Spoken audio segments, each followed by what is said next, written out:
தலைப்பு செய்திகள்.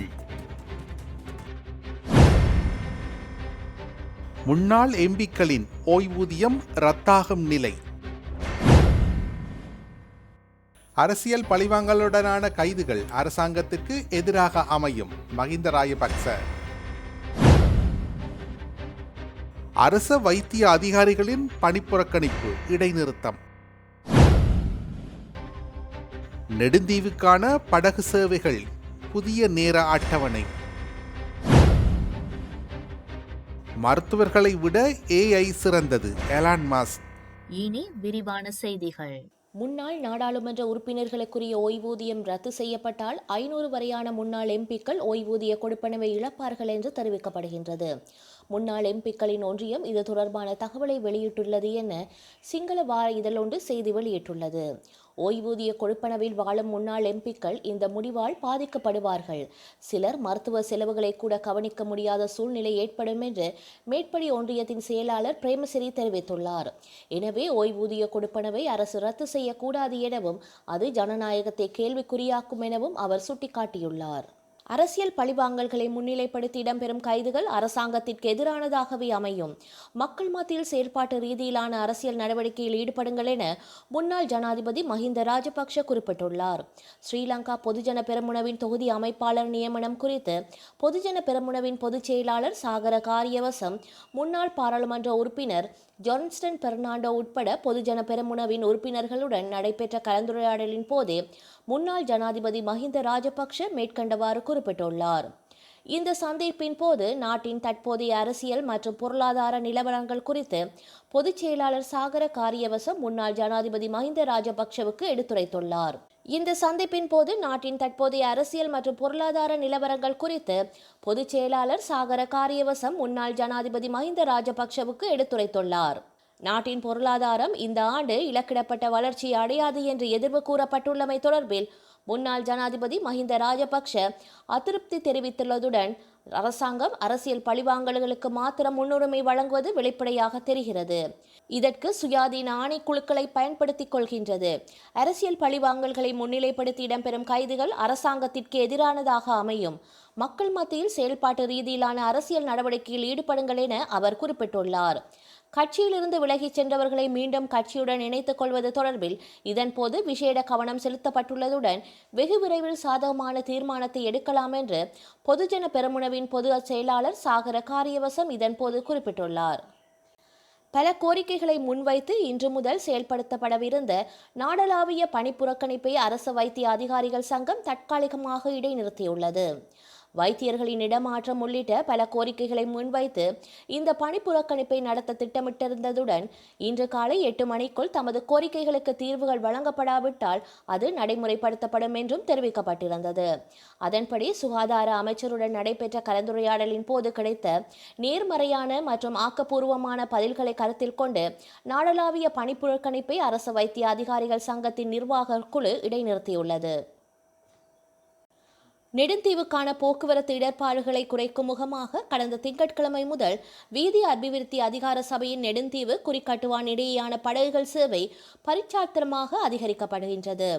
நெடுந்தீவுக்கான அதிகரித்த பயணிகள் மற்றும் சேவையில் ஈடுபட போதுமான படகுகளின்மை காரணமாக நெடுந்தீவுக்கு பயணிப்போர் பெரும் சிரமங்களை எதிர்கொள்ள நேரிட்டது. இதற்கமைய சனிக்கிழமை குறிக்கட்டுவான் இறங்குதுறையில் போக்குவரத்து அமைச்சர் பிமல் ரத்நாயக்க தலைமையில் கடற்தொழில் அமைச்சர் ராமலிங்கம் சந்திரசேகர், மாவட்ட செயலாளர், மேலதிக மாவட்ட செயலாளர், நெடுந்தீவு பிரதேச செயலாளர், வீதி அபிவிருத்தி அதிகார சபையின் மாகாண பணிப்பாளர் உள்ளிட்ட அதிகாரிகள் ஆகியோரின் பங்கு பெற்றதுடன் இடம்பெற்ற கலந்துரையாடலில் இம்முடிவு எடுக்கப்பட்டது. இதற்கமைய திங்கட்கிழமை காலை 6:15 மணி முதலாவது படகும் 6:45 மணிக்கு இரண்டாவது படகும் நெடுந்தீவிலிருந்து புறப்பட்டு மீளவும் முறையே 7:30 மணிக்கும் 8:30 மணிக்கும் குறிக்கட்டுவானிலிருந்து நெடுந்தீவு நோக்கியும் பயணிக்கும். அதேபோன்று மாலை 2:30 மணிக்கும் 3:30 மணிக்கும் நெடுந்தீவிலிருந்து படகுகள் புறப்பட்டு குறிக்கட்டுவானை வந்தடைந்து குறிக்கட்டுவானிலிருந்து மீளவும் 4 மணிக்கும் 4:45 மணிக்கும் புறப்பட்டு நெடுந்தீவை சென்றடையக்கூடியவாறு படகுகள் சேவை ஒழுங்கமைக்கப்பட்டுள்ளன. மாகாண சபைகளுக்கான தேர்தலை அனுர அரசாங்கம் தாமதமின்றி உடனடியாக நடத்த வேண்டும். இதில் எவ்விதமான காரணங்களை கூறுவதற்கு இடமளிக்க முடியாது என்று ஈழ மக்கள் புரட்சிகர விடுதலை முன்னணியின் தலைவரும் ஜனநாயக தமிழ் தேசிய கூட்டணியின் பேச்சாளருமான சுரேஷ் பிரேமச்சந்திரன் தெரிவித்துள்ளார். ஈழ மக்கள் புரட்சிகர விடுதலை முன்னணியின் தலைவரும் முன்னாள் பாராளுமன்ற உறுப்பினருமான சுரேஷ் பிரேமச்சந்திரன் தலைமையில் மாகாண சபைகளுக்கு பகிரப்பட்ட அதிகாரங்களும் வரையறைகளும் எனும் தலைப்பில் நடைபெற்ற கருத்தரங்கிலேயே அவர் இவ்வாறு தெரிவித்துள்ளார்.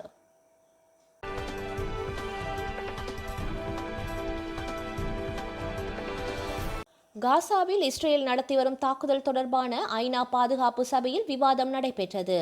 இதில் இஸ்ரேலை அமெரிக்கா பாதுகாத்தது. குறிப்பாக காசாவில் இனப்படுகொலை நடப்பதாக கூறுவது தவறு என கூறியுள்ளது. அத்துடன் தனது வீட்டோ அதிகாரத்தை பயன்படுத்தி இஸ்ரேலுக்கு எதிரான நடவடிக்கைகளை தடுக்க தயாராகியுள்ளது. அதே நேரம் சீனா, ரஷ்யா உள்ளிட்ட பிற உறுப்பு நாடுகள் இஸ்ரேலின் நடவடிக்கை குறித்து அபாயத்தை வெளிப்படுத்தின. குறிப்பாக காசாவில் மக்களுக்கு வழங்கப்படும் கூட்டு தண்டனை ஏற்க முடியாது என சீனாவும், அங்கே பொறுப்பற்ற சட்டவிரோத போக்கு தொடர்வதற்கு எதிராக ரஷ்யாவும் எச்சரிக்கை விடுத்துள்ளன. உத்தரப்பிரதேசத்தில் போலி தூதரகம் நடத்தி வந்த ஹர்ஷ்வர்தன ஜெயின் என்பவரை காசியாபாத் போலீசார் கடந்த மாதம் கைது செய்துள்ளனர். வெளிநாடுகளில் வேலை வாய்ப்புகள், வர்த்தக ஒப்பந்தம் ஏற்படுத்தி தருவதாக கூறியும் போலி நிறுவனங்கள் மூலம் ஹவாலா பரிமாற்றம் செய்து வந்தது போலீசார் விசாரணையில் தெரிய வந்துள்ளது. இந்நிலையில் உத்தரப்பிரதேசத்தின் நொய்டாவில் மோசடி கும்பல் ஒன்று சர்வதேச போலீஸ் நிலையம் மற்றும் குற்றப்புலனாய்வு அலுவலகம் ஒன்றை நடத்தி வந்த சம்பவம் பெரும் அதிர்ச்சியை ஏற்படுத்தியுள்ளது. இது தொடர்பாக 6 பேரை போலீசார் கைது செய்துள்ளனர். விசாரணையில் அரசு அதிகாரிகளைப் போல நடித்தும் போலி ஆவணங்களை, போலி அடையாள அட்டைகள் மற்றும் போலீசாரின் சின்னங்களை பயன்படுத்தி பணம் பறித்ததும், அரசு ஊழியர்களைப் போல நடித்து இணையதளத்தின் மூலம் பணத்தை பெற்று வந்ததும் தெரிய வந்துள்ளது. மருத்துவர்களை விட செய்யறிவு தொழில்நுட்பம் சிறந்தது என தொழிலதிபர் எலான் மாஸ்க் தெரிவித்துள்ளார். மருத்துவத்துறையில் மட்டுமன்றி பல்வேறு துறைகளிலும் சிறந்து விளங்கும் ஒன்றாக செய்யறிவு தொழில்நுட்பம் மேம்பட்டுள்ளதாகவும் அவர் குறிப்பிட்டுள்ளார். உலகம் முழுவதும் செய்யறிவு தொழில்நுட்பம் வேகமாக வளர்ந்து வருகின்றது. எலான் மாஸ்கின் எக்ஸ் தளத்திலும் குரோக் என்ற செய்யறிவு அம்சம் இடம்பெற்றுள்ளது. தொடர்ந்து அதில் பல மேம்பாடுகளையும் எலான் மாஸ்க் செய்து வருகின்றார். இந்நிலையில் செய்யறிவு தொழில்நுட்பமான சாட் ஜிபிடி மூலம் புற்றுநோயிலிருந்து மீண்டு வந்த கதையை பெண் ஒருவர் கூறியுள்ளார். புற்றுநோயால் பாதிக்கப்பட்ட நிலையில் மருத்துவர்களின் கருத்துக்களுக்கு சவால் விடும் வகையில் சில வழிமுறைகளை கூறி புற்றுநோயிலிருந்து மீண்டு வர செய்துள்ளதாகவும் அவர் குறிப்பிட்டுள்ளார். இந்த வீடியோ இணையத்தில் பரவலாக பகிரப்பட்டுள்ளது.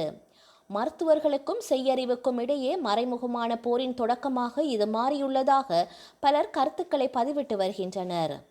மருத்துவர்களிடம் செல்வதற்கு முன்னர் கூகுளில் சில தகவல்களை தேடி நோய்க்கான அறிகுறிகளை அறிந்து கொண்டு நோயாளிகள் செல்வதும் அதிகரித்து வருகின்றது. இதனை கடைபிடிக்க வேண்டாம் என மருத்துவர்கள் சிலர் கூறுவதும் அதிகரித்து வருகின்றது. இதனிடையே மருத்துவர்களை காட்டிலும் செய்யறிவு தொழில்நுட்பம் சிறந்து விளங்குவதாக எலான் மாஸ்க் தெரிவித்துள்ளார். இது குறித்து தனது எக்ஸ் தளத்தில் பதிவிட்டுள்ள அவர், பல மருத்துவர்களை காட்டிலும் செய்யறிவு சிறந்ததாக உள்ளது. இதுதான் உண்மை. இது மேலும் சிறந்ததாகவே மாறும். இது என்னுடைய தொழில்நுட்பம் உட்பட மற்ற வேலை செய்பவர்களுக்கும் பொருந்தும் என அவர் பதிவிட்டுள்ளார். வரலாற்றில் இன்று